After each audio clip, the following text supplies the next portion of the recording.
What's up everybody, and welcome back to the channel.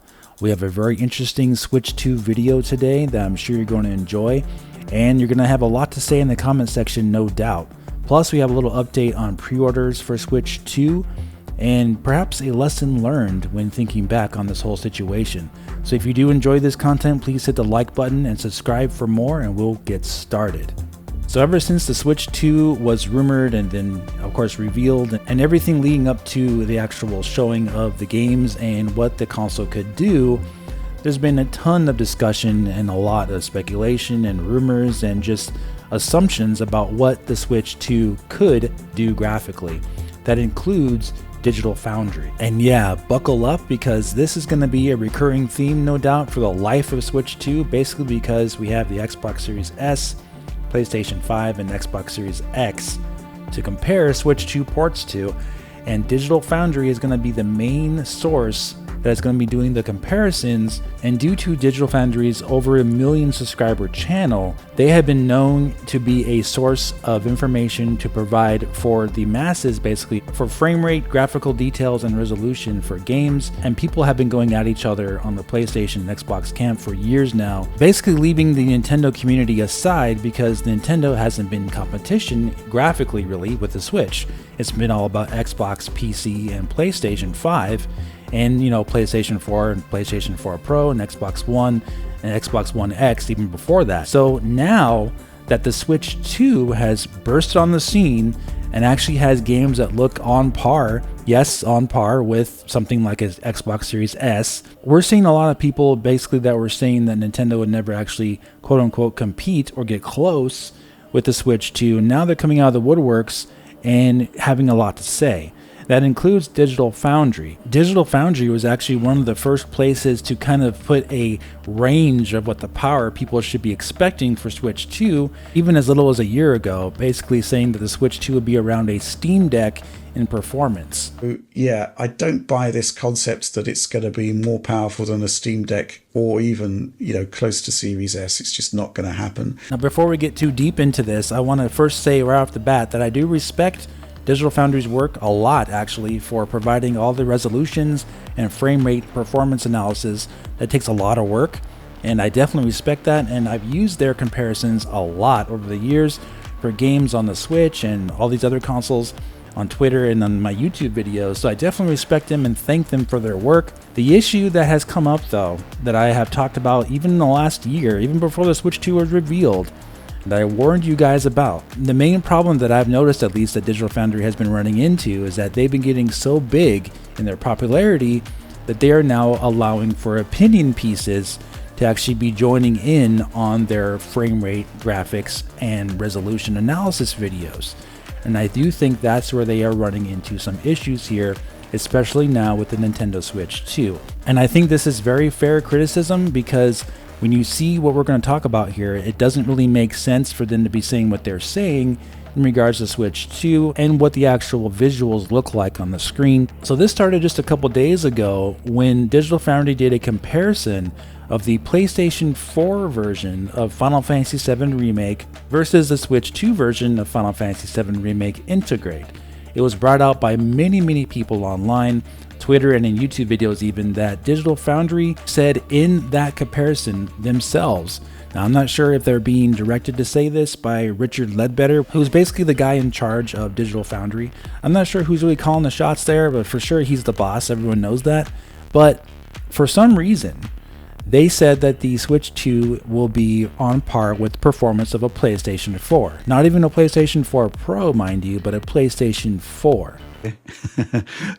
Comparisons with the PS4, which I think is a natural comparison, right? Final Fantasy VII Remake.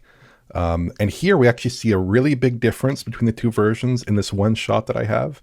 The Switch 2 release has much denser volumetric lighting, and it has a totally different lighting setup on Cloud's face and body. It's more of kind of a 3-point lighting setup with a bit of a 3-dimensional look to it, a bit of a strong edge light, key light, whatever. It looks quite good there. The Switch 2 version is running the Intergrade version, which has the Intergrade lighting changes, which were quite numerous. So I think it does appear more visually pleasing on Switch 2, but it's not like for like. They went on to bring out that the Switch 2 version of Final Fantasy VII Remake Intergrade actually has the updated lighting and effects found in the release of Final Fantasy VII Remake Intergrade. Well, gee, isn't that interesting? Well, and the reason for that is because it's based on a port of Final Fantasy VII Remake Intergrade, which actually adds lighting and volumetric effects and global illumination to the fray, which was introduced in the PlayStation 5 version of the game and the PC version of the game. And when you look at a direct comparison done by someone else on their YouTube channel, they show that the Switch 2 version of Final Fantasy VII Remake Intergrade is in fact based on the PlayStation 5 and PC version of Final Fantasy VII Remake Intergrade, which was never released on the PlayStation 4. So the question came up for many people and kind of got people scratching their heads, is that why would Digital Foundry go out of their way to compare Final Fantasy VII Remake vanilla version on the PS4 to the Nintendo Switch 2 version of Final Fantasy VII Remake if they're not the actual same game and they don't have the same graphics? That was actually a very good question, and that's something we actually don't have the answer to. Other than Digital Foundry saying that the Switch 2 is analogous to a PlayStation 4 in performance, that would be the only reason why they would compare it to the PlayStation 4 version, even though the game was actually optimized differently for PS4 and it has different graphical effects. They went ahead and compared it to the PS4 version anyway. And as you guys know, I am a PC gamer. I have a RTX 4090. I have the best CPU on the market with a Ryzen 9800X 3D. As you know, in my live streams when I play games, I play the best looking games on the market. I played Cyberpunk 2077 at 4K 60 with path tracing turned on. It looks absolutely fantastic, looks gorgeous. And I played the brand new, very demanding Half-Life 2 RTX on this channel as well in full. And these games, they look great. But what the Switch 2 is doing is absolutely fantastic and very impressive. No doubt using things like DLSS and being based on the Ampere technology from NVIDIA, which is the RTX 3000 series. I think it's very, very impressive for what they're showing. I do think this is quite a bit more powerful, or more performant, I should say, than a PlayStation 4. And there's quite a bit of backing to prove this, not just Final Fantasy VII Remake, but there's other examples as well, including Street Fighter 6, like we talked about in our last video, which was based on the Xbox Series S version, and that is not even the PlayStation 4 version. But yeah, we showed that even with the fixed graphics for Xbox Series S, the Nintendo Switch 2 version of Street Fighter 6 runs at a higher resolution, and it looks better actually for it. Not only that, it has better textures. There's also an example of Yakuza 0, and Sega told people at the event where people could test out Switch 2 that Yakuza 0 on Switch 2 is running at a native 4K 60 frames per second. And I know some people doubted that, but if you actually look at their trailer that Sega released for that game for Switch 2, you'll see the comparison here with the PS5 running the same game in backwards compatibility mode at 1080p 60 frames per second, because the original PlayStation 4 version was 1080p 60 and it had a few frame rate drops as well, which Digital Foundry actually covered. Here we have the Switch 2 version being reported by Sega, and from what looks like a native 4K, if you look at the image quality of this trailer on their YouTube channel, this does in fact look like native 4K 60 frames per second. The image quality is way, way better than the original PS4 version. It's also way better than the PS5 running the same game in backwards compatibility mode. The image looks much sharper, there's more texture detail, there's no jaggies. It looks pristinely clean on the Switch 2, which is very, very suspect. If this is actually on par with the PS4, you would think that this would also run at 1080p 60, but no, this is running quite a bit better than the PS4. In fact, if it is a native 4K 60 frames on the Switch 2, that yet again, just like Metroid Prime 4, would be 4 times the pixel density of the original game. Like the Switch 2 version of Metroid Prime 4, for example, versus Metroid Prime on the Switch 1 is over 4 times the pixel density confirmed. So yeah, it does look like the Switch 2 can't really be compared with the PlayStation 4, not only with its graphical performance, it's a completely different architecture, it's using DLSS, it has a completely different way of using storage. Its storage is much faster, it uses UFS, and it has microSD express cards for its expandable storage, which is something PlayStation 4 had no access to. It was stuck to a very slow old hard drive, you know, the HDD hard drives. So in no way or shape or form could the PlayStation 4 factually be compared in terms of architecture or storage speed. Same applies to the CPU as well. And actually all the consoles are x86 from PlayStation 4 onwards, except for the Nintendo Switch, which uses ARM which is also found in a lot of mobile devices, which it needs to have, especially for Switch 2, because it's definitely going to need lower power to run games on the go. And on top of that, you add the fact that Switch 2 is running games already that the PlayStation 4 was not actually able to run. So you have to think, is this actually comparable to PS4, or is it really its own thing, or is it more so comparable to an Xbox Series S, like what we've been saying? I think it's all those things personally, but you may recall, we talked about this earlier, but just as a reminder, Cyberpunk 2077 on the Nintendo Switch 2 is getting the Phantom Liberty expansion, and this was confirmed by CD Projekt Red back when it was first announced. They were not going to be releasing this expansion for PlayStation 4 or those older Xbox consoles. They said the scope for the expansion, Phantom Liberty, makes releasing it for previous gen consoles technologically challenging without compromising the player experience. Which means that no, the PlayStation 4 was not going to run that game very well, or at all, without them completely changing the game. But as we know, the Switch 2 port of Cyberpunk 2077, the build they got up and running for people to try out recently, was basically just a port. They did it in 7 weeks, they got it up and running, and it runs just fine at 30 frames per second. Yeah, it's not perfect, but for that build to look that good that quickly is extremely impressive. And if you recall what happened to the PS4 and Xbox One versions of Cyberpunk 2077, they were broken. They had an extremely hard time releasing those games on those consoles. In fact, they had to remove the games from the PlayStation and Xbox stores because they were running so badly. They had huge frame drops into the teens. They were not loading textures properly, all kinds of issues with the graphics simply not functioning on those ports. It took them over a year, finally re-released those games on PS4 to get them running even 30 frames per second on PS4 and Xbox One. Here you have Switch 2 in contrast, with a lot more RAM, different architecture with NVIDIA, and you had DLSS, a much faster GPU. In fact, probably the GPU is doing a majority of the hard work here for Switch 2, but you have a game up and running on Switch 2 in 7 weeks, plus running Phantom Liberty, which couldn't even run on the PS4, and then you take into account all the craziness that had to go in just making those games work at all. In fact, you could consider Cyberpunk 2077 to be a miracle port for the PlayStation 4 and the Xbox One. So yet again, I want to ask you guys, how does this make the Switch 2 comparable to a PS4 in performance? That's the answer I want to know, because to me, from what we're seeing already, and remember, this console is not even released yet, just from these unfinished demos that we're seeing basically on Switch 2, we're seeing something that's more impressive than PS4, and a few things that are better than Xbox Series S.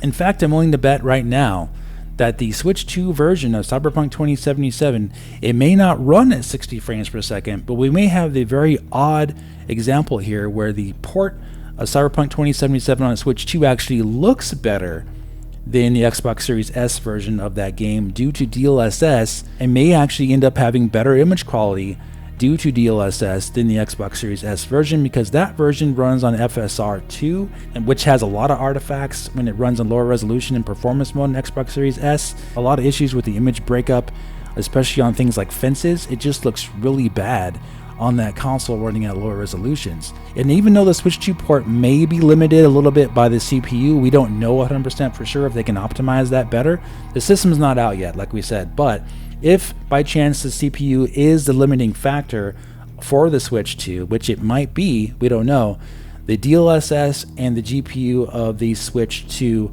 may in fact make games look cleaner on the Switch 2 than the Xbox Series S, even at running at lower frame rates, say 30 frames instead of 60 frames. The image actually has a fantastic chance to look better on Switch 2, which would be a really weird situation. But it does kind of remind me of the Wii U versus Xbox 360 Batman Arkham City on that console. You may or may not remember this, but the Wii U version actually looked better than the Xbox 360 version of Arkham City, but it had a worse frame rate for a few reasons. But one reason was, in fact, the CPU of the Wii U was actually lower performance than the Xbox 360, and I kid you not, people are still arguing about this to this day. But there was some talk that the GPU wasn't even as good as the Xbox 360. But I do think overall the Wii U was considered more powerful than the Xbox 360, and it had a gigabyte of RAM to work with versus 512 megabytes for the Xbox 360. So it had more RAM and a better GPU, more than likely. And we're seeing something very similar here with the Switch 2 versus the Xbox Series S. The Switch 2 has more RAM to work with, and a better GPU. But the CPU definitely is slower. We know that for a fact. But it's all going to come down to the amount of work that developers put into these ports for Switch 2. Like we said, Cyberpunk 2077 is a quick port and a very, very impressive port for how much time they put into it. So we have to wait and see exactly what benefits developers can use for Switch 2 to make up for possibly a slower CPU that could, we don't know for sure, like I said, these games are not actually released yet, but could theoretically hamper some performance there. So yeah, while Digital Foundry does great work with their frame rate, resolution, and graphical comparisons, I would say my advice to them, not that they're going to listen to me, they're definitely not going to listen to me, but my advice would be to keep your opinions out of graphical comparison videos, basically due to what you're assuming the Switch 2 is on par with, and then making the total wrong comparison of a different game. I really do think Digital Foundry should stick to just comparing the actual game releases themselves to each other, and then let the audience decide which one looks better. And instead of deciding for people, you gotta let people make their own choices. And this applies to anything as well. If you're showing a comparison of something that's using ray tracing versus something that's not using ray tracing, that's another issue that's come up with Digital Foundry. They like to simply say something looks better because it's using a technical feature that the other version is not using. That's not always the case. There are examples of screen space reflections versus ray trace reflections that actually look better using screen space, even though it's a lower tech example of using reflections. Just because the implementation of the developer is better used on that versus the other. Just because something's high tech or using ray tracing doesn't mean the actual art design calls for it.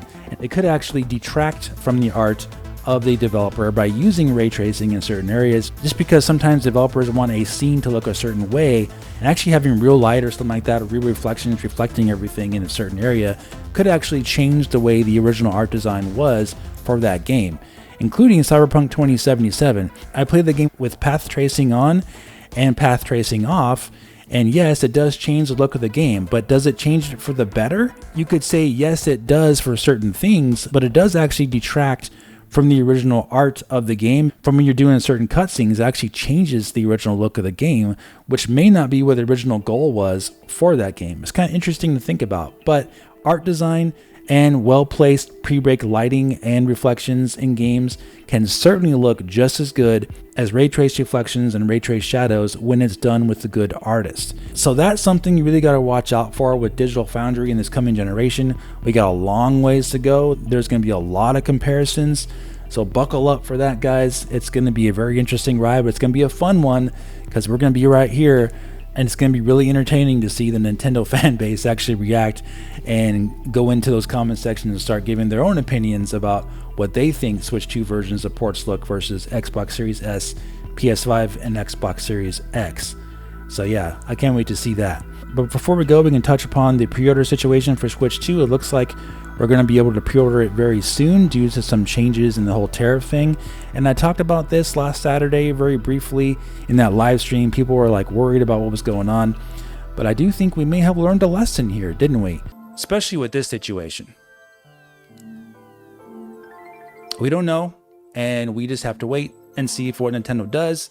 I'm not personally worried about it. I think it's going to be just fine.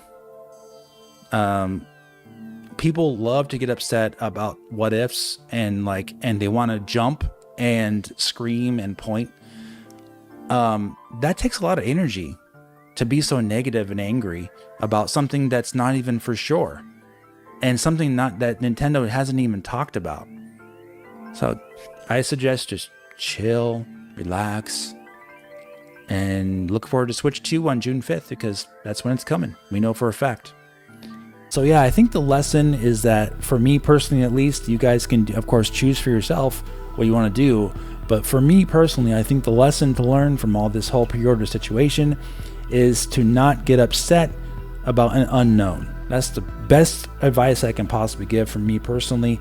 I never saw any reason to get upset about that pre-order situation because we didn't know for sure what was going on. Now we at least know that the Switch 2 will be out by June 5th and released before there's any of these tariffs that go into place anyway. So at least from here to release date, I don't think there's any reason to worry about anything. Go ahead and pre-order, and hopefully you guys can get it at the launch on June 5th for Switch 2. I'm really excited about it, and I can't wait to play Switch 2 here on this channel with you guys. Wow, that's going to be amazing. I can't wait. That's going to do it for this one. If you did enjoy this content, please hit the like button and subscribe for more.